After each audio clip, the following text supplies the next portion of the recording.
They booked Michelle to boost ratings. Andrew Tate called it a courtesy segment. "You were a first lady, you smiled, that was your job." He smirked. The panel laughed. Michelle didn't. With surgical calm, she opened a slim black envelope marked, "Eyes only."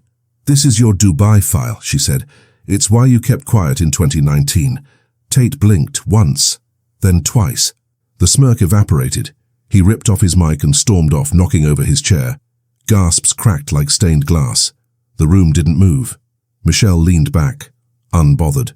Before diving into this extraordinary exchange, make sure to like this video and subscribe to our channel for more powerful political moments the mainstream media won't show you. Andrew Tate was mid-monologue, legs wide, hands slicing the air like a man who believed he owned it. The Global Values Roundtable had never seen numbers like this. Viewership tripled in the last 10 minutes alone, thanks to Tate's calculated provocation and the slow simmering tension of what hadn't yet happened. Michelle Obama had not said a word. The stage lighting cast a theatrical divide between them. Tate sat in manic golds, glinting cufflinks, and restless energy. His voice pitched confidence at every syllable, about discipline, about masculinity, about how weakness had infected the West like a cultural disease. He chuckled when he said it. Even the host smiled uneasily. Producers in the control room watched. The social feed light up. Tate Unfiltered, Jean Real Talk and other echo chamber slogans rallying like clockwork. Michelle's face remained unchanged. A pearl-hued blouse, sleeves relaxed, one hand folded over the other. No makeup retouches, no water sip, just presence. Calm enough to make the cameras nervous. She didn't blink. Not when Tate referred to so-called trauma culture. Not when he called empathy a feminist shield. Not even when he threw in a joke about first ladies playing dress-up while real men rebuild society. The crowd in the studio chuckled lightly. The kind of chuckle that isn't laughter, it's survival. The host tried to pivot, asking if she wanted to respond. Michelle didn't move. Tate leaned back, basking. "You know what I think," he said, eyes scanning the crowd, as if searching for more applause. "We've coddled feelings for too long. What people need is cold truth, not bedtime stories about hope." That was the moment the room changed. Michelle turned her head slightly. Not fast, not theatrical. Her gaze met the camera. Then she looked at him, and then she spoke. No music. No swell. Just a voice that carried as if silence itself had waited for it. "I grew up in the shadow of concrete walls and futures that weren't promised," she began, each syllable clean and slow, like stone being laid. "I didn't learn strength in a gym. I learned it watching my father tie his shoes with trembling hands and a spine bent from labor, refusing to miss work so his daughter could sit in a classroom." Tate's smirk wavered, almost imperceptibly. One eyebrow ticked. The host opened his mouth, thought better, and closed it. "You speak about strength," she continued, unmoved. "I buried it, raised it, watched it get sentenced, so no, you don't know strength." For the first time since the broadcast began, Tate didn't speak. The air in the studio tightened. Someone backstage dropped a cue card. One of the cameras recalibrated its focus, adjusting for the shift in weight that had just occurred. Not physical, but moral. Everything was suddenly heavier. Michelle didn't look at him as she continued. She didn't need to. "You see, Andrew, when boys are taught that noise is the same as leadership, we end up here mistaking bravado for principle. But volume doesn't make you right, it just makes you loud." Tate blinked. Not once, but twice. Rapid, off rhythm. A glitch. Michelle glanced to the side at no one in particular. "Dominance is cheap. Any man can shout over a woman. But you build nothing that way. You teach nothing. You reach no one. Except maybe the frightened boys clinging to your shadow, praying you never stop talking so they don't have to hear themselves think." The control room, normally a flurry of motion, froze. No one dared hit the mute delay. No one moved. Tate shifted in his seat, leaning forward slightly as if to reclaim space. But there was no space left. Michelle hadn't raised her voice, but she'd raised the ground under his feet and pulled it out from under him. A flicker appeared in the corner of the studio monitor, a trending alert. She spoke was climbing fast. Cameras zoomed subtly. The host's hands twitched nervously near his cue cards. The mic in Tate's collar picked up a shallow, quick breath. Michelle exhaled, soft, slow, surgical. "I wasn't brought here to shout," she said. "I was brought here to stay." And she did. Still. Silent. Tate looked directly into the lens as if searching for some rescue behind the glass. His mouth opened. No words came. His fingers fidgeted briefly against the edge of the chair. Michelle turned her head slightly, not toward him, but past him. The collapse had already begun. Andrew Tate leaned forward with that trademark grin. The one that sold millions of views, tens of thousands of shirts, and an entire worldview crafted out of bricks made from bravado. He waved off the notion of institutional power like it was a rumor. Feminism, he declared, was a failed marketing campaign for women who don't want to compete.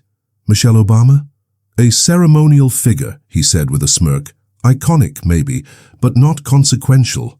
Not where it counts. The panel laughed. Some nervously, others because it was easier than disagreeing. The host gave a tight smile, sensing the tension that wasn't part of the segment notes.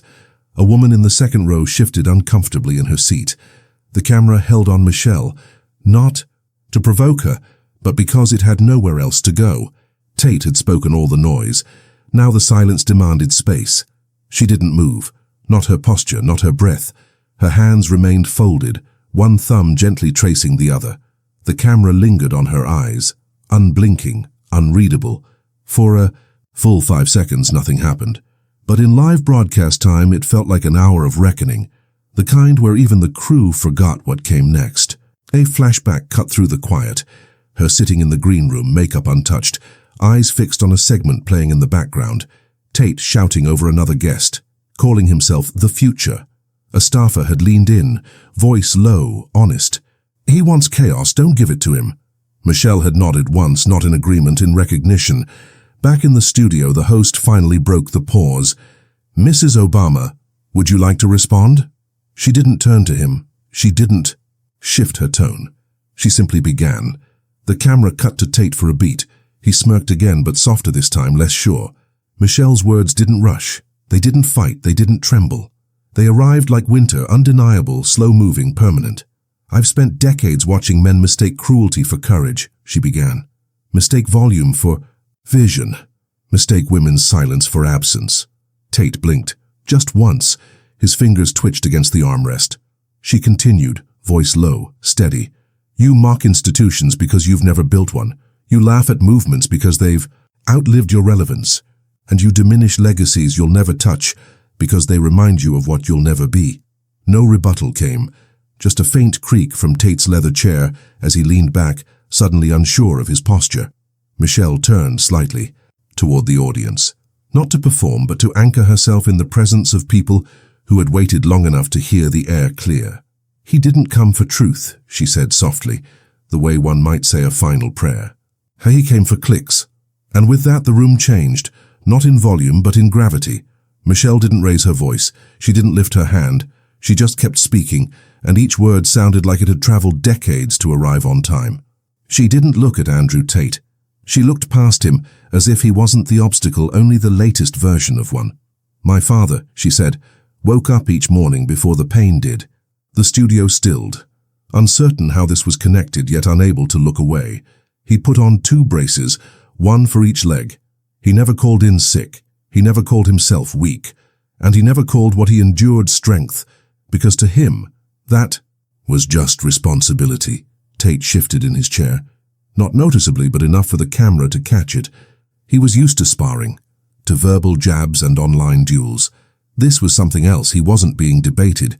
He was being left behind. Michelle didn't wait for a reaction. My mother, she continued, learned how to speak by first mastering when not to, when to let the room say what it wanted, and when to leave it unchanged. She taught me stillness not as submission, but as discipline. Tate's smirk had disappeared, replaced by narrowed eyes and a jaw now set a little tighter. The performance was starting to slip. Because this wasn't a fight, it was a memory, and he had none to match it.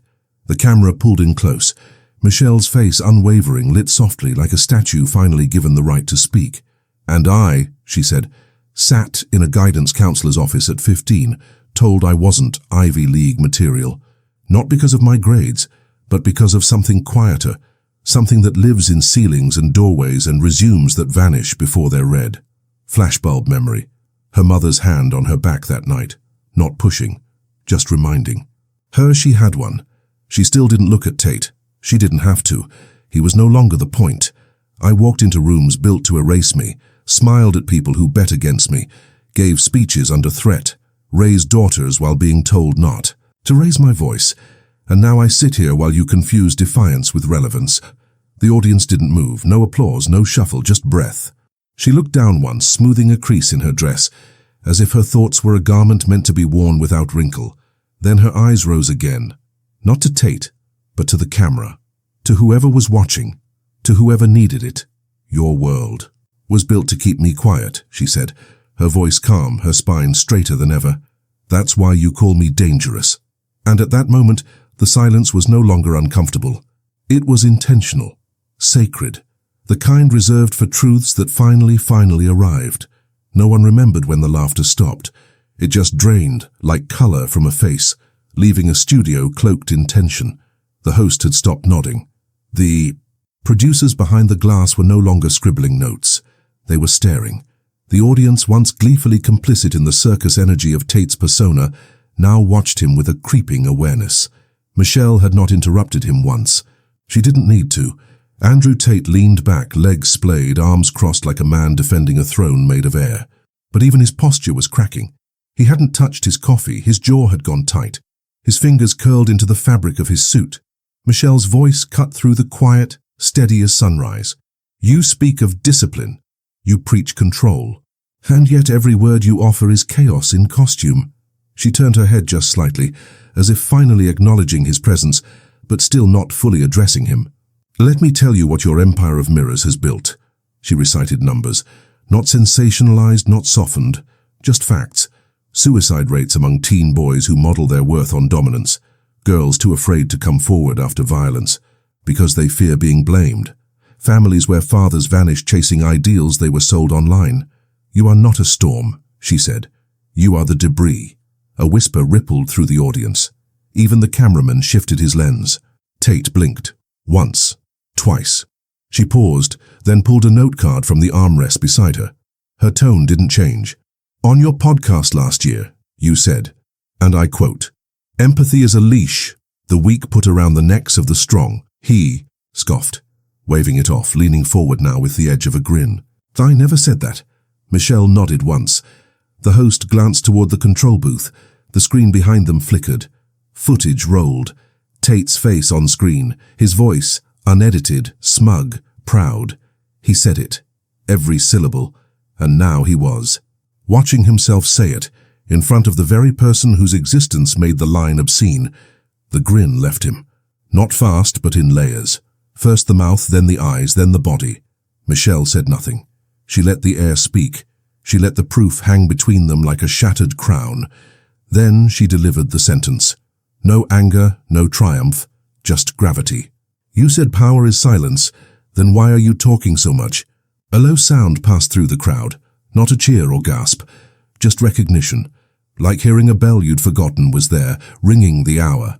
Tate sat still, one hand curled into a fist, not out of anger, out of exposure. He hadn't lost the argument, he'd lost the illusion. And from that moment on, the room was hers. Andrew Tate shifted in his seat like a man waking up in the wrong decade. The set was the same. The lights, the lacquered desk, the politely posed host. But the weather had changed. The warmth of audience approval had gone, replaced by a storm cloud of judgment he couldn't talk over. And he tried, cutting in with speed, desperation disguised as swagger. He launched back into himself.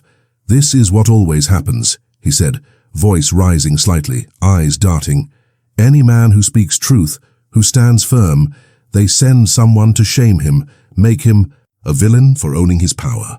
He turned his body toward Michelle, gesturing as if delivering a sermon. You're here to clip wings, not just mine. Every man watching, every boy trying to rise. His laugh landed wrong, too sharp, too empty. A hand reached up to wipe a drop of sweat from his temple. His breath was tight behind the microphone, too controlled now to seem natural. Michelle didn't move, she didn't blink. She waited, calm as a held breath, until he stopped. And in that vast, glassy silence that followed, thicker than smoke, heavier than steel, she said just one sentence. I buried a son in Chicago you'd call weak. The sound of it hit harder than any accusation could. No fire, no rage, just weight. The kind of truth that clears rooms. The host, once caught between polite moderation and ratings calculus, stared straight ahead like a man realizing the broadcast had become something else entirely. He didn't reach for his cards. He didn't clear his throat. There was nothing to smooth. Tate froze. The words had stopped working.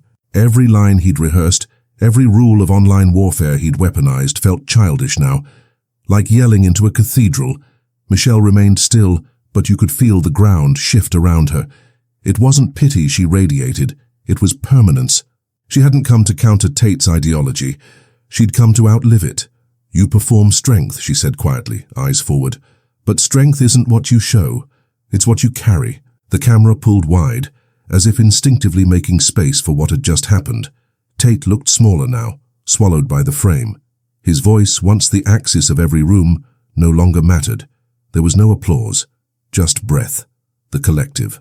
Kind people hold when witnessing something irreversible. Andrew Tate was still on camera, but for the first time in his life, no one was watching him. Before the segment ended, before the next question could be read from the cue card, before Andrew Tate even adjusted the tight collar at his throat, someone clipped the moment. It took 7 seconds for it to leave the studio, 22 for it to hit Twitter, and less than a minute for the internet to catch fire. The shot was simple. Michelle Obama, unmoved, unmoving. A single sentence held in her voice like the edge of a blade. Tate blinking into silence, caught in the act of being dismantled without being touched. The caption read, "She buried him without raising her." Voice. Hashtags bloomed like wildfire across the feed. She did not flinch. Strength rewritten. Obama versus Tate. The usual corners of the internet started first with laughter. Clips of Tate's face frozen mid-interruption. Audio slowed to catch. The tremble in his throat. But the tone shifted quickly.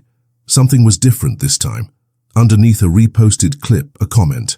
This wasn't a clapback, it was a reckoning. Another, more startling.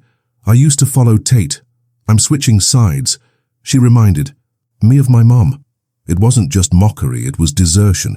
One follower after another stepping away from the echo chamber, blinking into the light.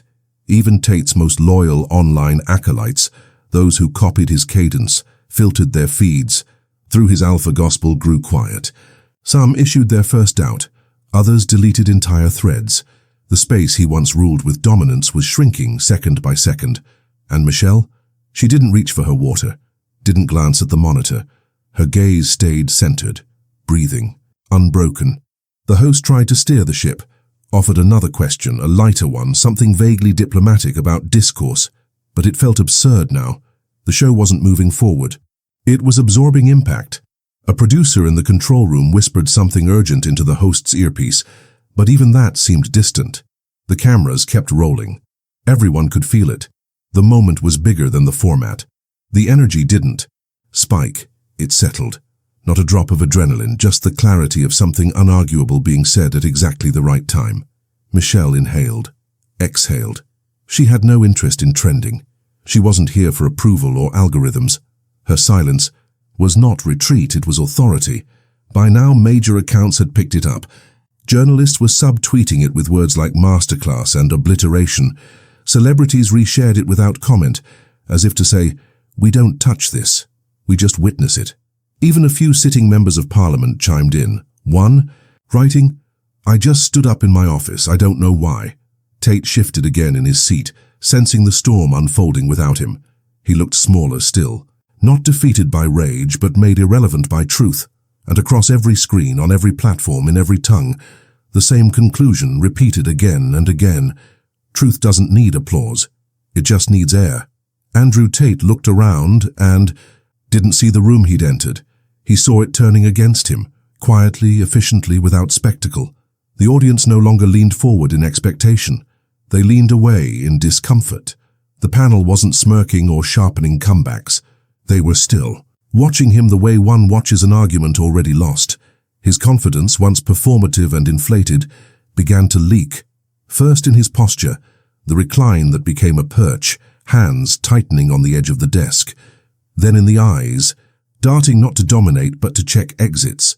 He had made a brand from sounding unshakable. But here on this floor, the myth was sweating. Michelle didn't gloat. She didn't blink. She was steady, as if born in this moment, as if the chair were not a seat but a pulpit, and the silence around her was not tension, but reverence. She began to speak again, softly, with none of the urgency Tate had tried to weaponize earlier. She spoke of legacy, not fame, not virality, but the kind etched quietly in the margins of history books. She spoke of her grandmother's hands, of her father's limp that never once slowed his labor, of the names left off monuments and the women erased from their own stories. Her voice didn't rise, but the weight of it did. Tate shifted again, then snapped. Okay, let's be real here. The sound was loud, too loud. It broke the spell but not the hold. It didn't land like authority. It landed like panic, a drowning man calling for air in a room already filled with it. Michelle didn't turn to him. She kept her gaze with the host, eyes like still water. Then, with a calmness so complete it almost felt supernatural, she leaned slightly forward and whispered something. Only the host heard it. No mic caught it, but the effect was instant. His eyes fluttered shut, his jaw locked. He nodded once, as if something sacred had just been placed in his hands. Tate looked between them, confused now, uncertain of the axis the room had turned on. He had come to control the stage and found himself locked outside of it, pounding on the glass of something he couldn't enter. Michelle folded her hands, waited, then offered a sentence. So final, so unchallengeable, it broke the air like, "Der funeral bell. Some people speak," she said. "Others testify."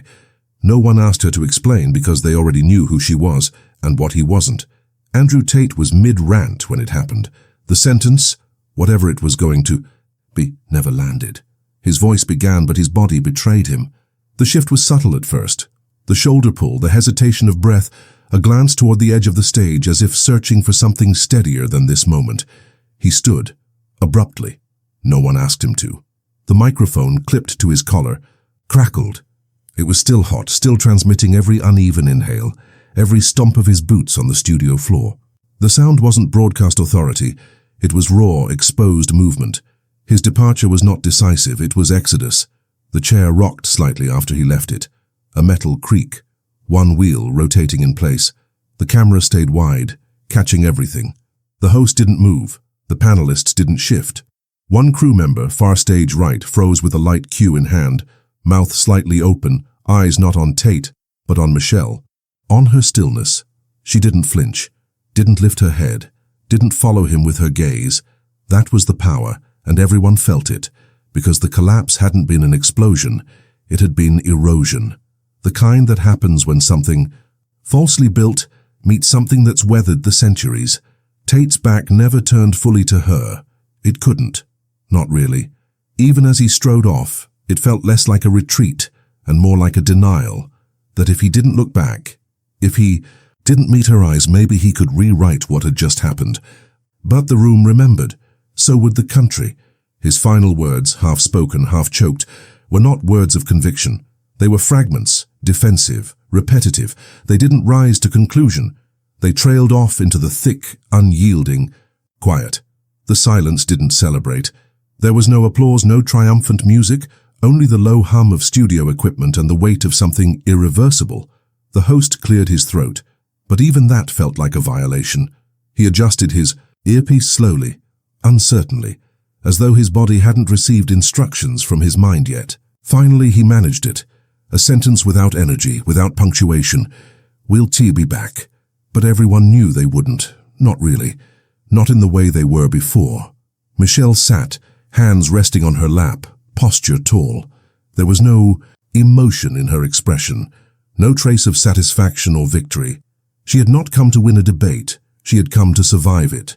And in doing so, she had placed a mirror in front of a man who mistook volume for value, cruelty for clarity, and virality for vision.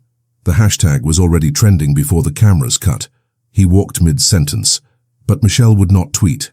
She would not explain, because nothing needed to be said after that moment. The nation had watched a man try to storm a temple and get consumed by the silence inside it. He wasn't defeated. He dissolved. The studio lights dimmed, not in ceremony, but in surrender. One by one, the audience members stood, Not clapping, not speaking, just drifting toward the aisles with the kind of reverence you reserve for a space that's just witnessed something sacred or irreversible. Crew members moved more slowly now, heads tilted, the weight of the broadcast lingering like smoke in a chapel after fire. Michelle Obama stood last. No security detail, no waiting entourage, just her coat draped over one arm, her fingers brushing the lining absent-mindedly as she walked off set. She didn't look back at the empty chair. She didn't need to. That silence belonged to her now. It would echo long after the segment was clipped, captioned, and sent, spinning through every screen on the planet. She stepped through the backstage. Hallway alone. Neither triumphant nor drained, simply intact. Intact in the way only someone can be after walking through a furnace they've already survived in another life. Her footfalls were soft against the linoleum, the exit light blinking gently above the door like a final cue. Behind her, the clip replayed on loop. Newsrooms played it in stunned silence. Podcasts tried and failed to unpack it. Edits of Tate's walkout were soundtracked with orchestral crescendos, and still it didn't capture the full thing. The timing, the truth, the way a moment can become legend, not because of volume, but because of precision. Michelle hadn't interrupted him. She had outlived him. By noon the next day, Andrew Tate released a statement on social media, something about being taken out of context, about respecting all views, about not backing down. It was posted at 12:03 p.m. It was buried by 12:06. The replies were empty, not hostile, not mocking, just hollow. There were no arguments, anymore, because there was nothing left to argue against. She hadn't just dismantled his worldview, she'd made it small. In one corner of a university lecture hall in Michigan, a professor paused class to play the clip. In a Brooklyn barbershop, someone muted the music to let it run. In a classroom in Nairobi, a girl in a red sweater mouthed Michelle's final words aloud and smiled, not because it was a punchline, but because she knew exactly what they meant. That's how it spread. Not viral, eternal. And in the weeks to come, people would forget what Tate had said. The exact phrases would blur, the tone would fade, and his name would become a footnote in the caption of a greater moment. Because Michelle Obama didn't destroy his argument. She made it irrelevant.